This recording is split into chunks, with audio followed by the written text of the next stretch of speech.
The Psych Nurse.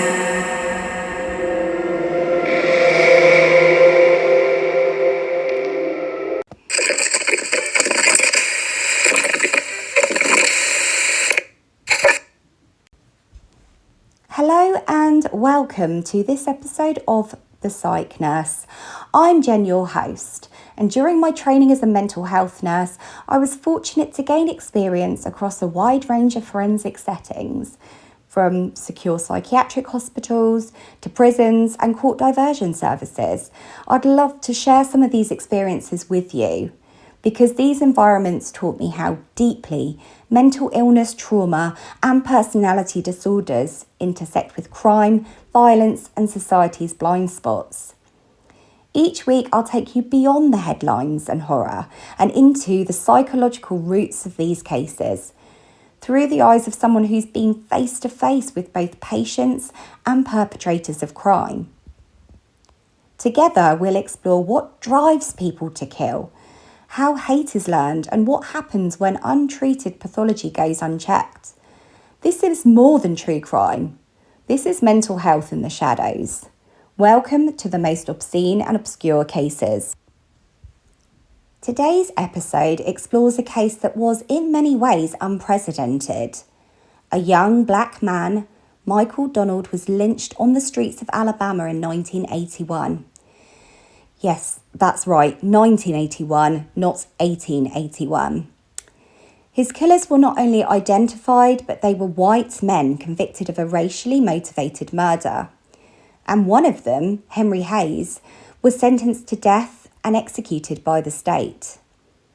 This marked one of the very rare instances in American legal history where a white supremacist was held fully accountable, not just in criminal court, but symbolically, socially, and ultimately by the electric chair. This case wasn't just a murder.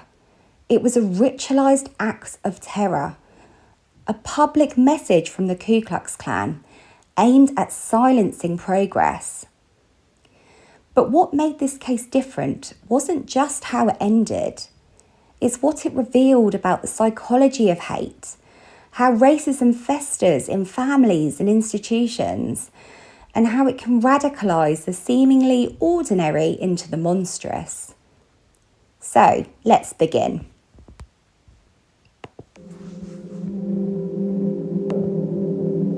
Mobile, Alabama, March the 20th, 1981. A young black man named Michael Donald walks home after buying cigarettes. Innocent, unremarkable. But minutes later, he is abducted in broad daylight by two members of the Ku Klux Klan, Henry Francis Hayes and James Tiger Knowles. He is beaten, strangled, his throat slashed, and hung from a tree in Herndon Avenue, literally under the nose of a killer's neighbourhood. This episode explores the brain behind the hate. What made these men capable of such cruelty? And how a grieving mother turned hate into legal reckoning. Michael Donald, aged 19, was abducted at random by Hayes and Knowles as he walked home. According to court testimony and case records, the pair told him to give directions, forced him into the car at gunpoint, then drove to a secluded wooded stretch. He attempted to flee, and they beat him with a tree limb. Hayes looped a rope around his neck and strangled him, before slitting his throat 3 times. They then left his body hanging from a camellia tree across the street from Hayes' family home on Herndon Avenue. The message: symbolic terror against the black community. That same night, 2 other Klan members burnt a cross on the courthouse lawn. Knowles later testified that they acted to show Klan strength in Alabama. Local authorities initially speculated the murder stemmed from a drug deal, despite having no evidence. It was Beulah Mae Donald who insisted otherwise. Her son wasn't involved in drugs. She publicly challenged the investigations, and her persistence helped bring in the FBI and elevated pressure through civil rights leader Jesse Jackson. In 1983, James Knowles pled guilty to federal civil rights violations and provided testimony against Hayes. He received a life sentence, spared execution because he was only 17 at the time. 6 months later, Hayes was tried for capital murder. Although the jury recommended life without parole, the judge overrode that and sentenced him to death in early 1984. Hayes was executed by electric chair on June the 6th, 1997, the first white man to be put to death in Alabama for killing a black victim since 1913. Not content with criminal punishment, Beulah May Donald sued the United Klans of America. Represented by the Southern Poverty Law Center, she argued that murderers acted as agents of the Klan hierarchy, led by Benny Jack Hayes and national leader Robert Shelton. The suit Donald versus United Klans of America claimed the group was legally liable. In February 1987, an all-white jury awarded her $7 million. The Klan had no ability to pay and was forced to surrender its assets, including its national headquarters, to satisfy the judgment. The case effectively bankrupted the UKA and led to its dissolution. Beulah May rejected a $1 million settlement offer, stating, "If I hadn't gotten a cent, it wouldn't have mattered. I wanted to know how and why they did it." And to Hayes, she said, "I do forgive you. I ask God to take care of you all." Now let's unpack the mental health architecture behind this hate killing. Hayes exhibited markers of antisocial personality disorder, or ASPD. This showed a chronic disregard for others, violent conduct, and lack of remorse. Psychopathy may also be considered because of the marked emotional detachment, moral disengagement, and callousness of the service of ideology. Dr. Karen Franklin's hate crime model identifies ideology and group reinforcement as key motivators. Hayes was not a lone extremist, but a Klan functionary following orders and relishing power. Ideology and conformity catalysed this murder. Research shows individuals with ASPD-like traits often arise from childhood trauma and social conditioning. Their violence is deliberate, not delusional, but fueled by anger born from belief systems, not mental illness per se. In Dr. Morris's statement, she said, "This killing wasn't the breakdown of a disturbed mind alone. It was the triumph of a purposefully trained hate, embedded in identity and validated by a community. Removing that hate requires more than punishment. It demands early intervention, education, and disruption of ideological grooming." Beulah May Donald's courage extended beyond grief. By insisting on a full trial, not a settlement, she shattered the Klan's power. Her statement, "I wanted to know how and why they did it," underscores a pursuit of truth over vengeance. Even after the civil judgment, she made no monetary demands. She invested in understanding and justice. Sadly, she passed away in September 1988, not seeing all the changes come to light. But her lawsuit reshaped civil rights law. Millions of listeners now learn this history through documentaries and books. Her case became the blueprint for suing hate groups into extinction. Many individuals don't start with a racially motivated mind. They become so. Research shows white supremacist involvement often begins not from a deep-rooted racial hatred, but from personal vulnerabilities such as social isolation, trauma, anger, or identity crisis. These gaps make someone susceptible to belonging and narrative-crafted ideology. Symbolic rituals, propaganda, and family reinforcement help to cement these beliefs early on. Extremist families may expose children to racial flags, toys, or literature as normative symbols of identity. Individuals descend into extremism via a process often described as the alt-right pipeline. This might be normalisation, racist jokes becoming acceptable, acclimation, increasing exposure to bigoted content, and finally dehumanisation, which is viewing another group of individuals as lesser.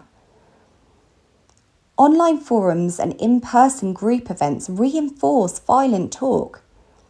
This is called grievance narratives. An ideological unity, creating a community where escalation seems normal. So I now want to explore this a little further, and I'll take off my true crime hat and speak to you as a mental health nurse, someone trained in forensic settings who's worked with individuals convicted of racial violence and group-motivated crimes, also exhibiting extremist behaviours. There is no single mental illness called racism, and white supremacy isn't a diagnosis, but there are very real psychological patterns, emotional wounds, and personality structures that consistently show up in this type of offender. Clinical studies and qualitative research show us that white supremacist beliefs often take root in vulnerable minds. They might have identity confusion, low self-worth, social isolation, and in particular, boys raised in authoritarian or abusive homes may develop a rigid worldview where power and control are linked to masculinity and dominance. Groups like the KKK exploit this. They offer belonging, structure, and also a myth that whiteness is under attack and that violence is justified as a self-defense. This narrative hooks into fear, and fear turns into hate. What makes white supremacist violence different from other types of violence is the way identity gets fused with ideology. So when the group feels threatened, the individual does too.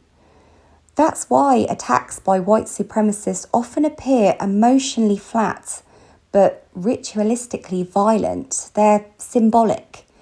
They are killing not for revenge, but for this imagined honour that they perceive they have. Now, let's be very clear, most white supremacists are not clinically insane.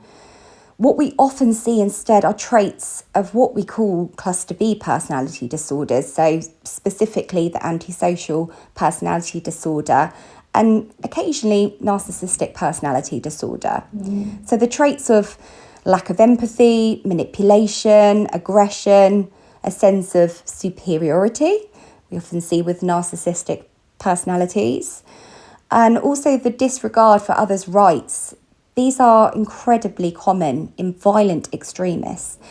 Henry Hayes, one of Michael Donnell's killers, showed many of these traits. He was cold, performative in his violence, and he showed a loyalty to the group over morality, with very little remorse for the person that he decided to kill that night. Former white supremacists who've left extremist movements often describe it like an addiction. The ideology gives them certainty, status, identity, and purpose. Hate becomes not just a belief, it becomes emotional fuel. In one study titled "Addicted to Hate," researchers interviewed former members of violent white supremacist groups and found that most had entered during a life crisis, and they only left after profound emotional burnout or interpersonal collapse. One man said, "It's not that I thought killing was right, it's that I didn't think about whether they were human at all." Now that's really powerful, and it does show a sense of dehumanising the victim. So here's the big question I always get asked. Are these people mentally ill? And the answer is complicated. Studies show that lone wolf extremists, so those acting in isolation, are more likely to have mood disorders, delusions, or psychotic episodes. But group-based, ideologically driven perpetrators usually don't meet criteria for a severe mental illness. Instead, what we see is cognitive rigidity, emotional detachment, and a moral disengagement. They're not mentally unwell, they're convinced, and that's far more dangerous. In the forensic settings where I trained, I met men like this. Some were still deeply racist, whereas others had begun to reckon with what they'd done. But the pattern was always there. Identity, insecurity, unprocessed trauma, emotional numbness, and an environment that praised violence. None of them were born monsters, but many were shaped into them. And unless we understand the mind of a white supremacist, not just what they believe, but why they cling to it, we'll never stop the next Michael Donald from happening. Because hate doesn't start with violence. It starts with unmet needs and unfortunately ends in tragedy. Beulah May Donald once said, "I do forgive you, but I wanted justice to be done." Her lawsuit bankrupted the United Klans of America. Her courage reshaped civil rights law. But we still live in a world where these ideologies exist in whispers, in symbols, and, unfortunately, in systems. If we want to dismantle hate, we have to understand the mind that holds it. And we have to treat that mind not just with punishment, but with clarity, intervention, and courage. This was the Psych Nurse. I'm Jen, and I'll see you next time with another case that shows the darkest corners of the mind and what we do when those corners become violent. Thank you for joining me on this episode. If you found this story as powerful and important as I did, please take a moment to support the podcast by liking, subscribing, and sharing it with others who want to understand the psychology behind the most obscure and obscene crimes. Your support helps us keep exploring the minds that commit unthinkable acts and what it truly means to face them with empathy, insight, and truth. Until next time, I'm Jen. Take care of your mind and don't be afraid to look into the shadows.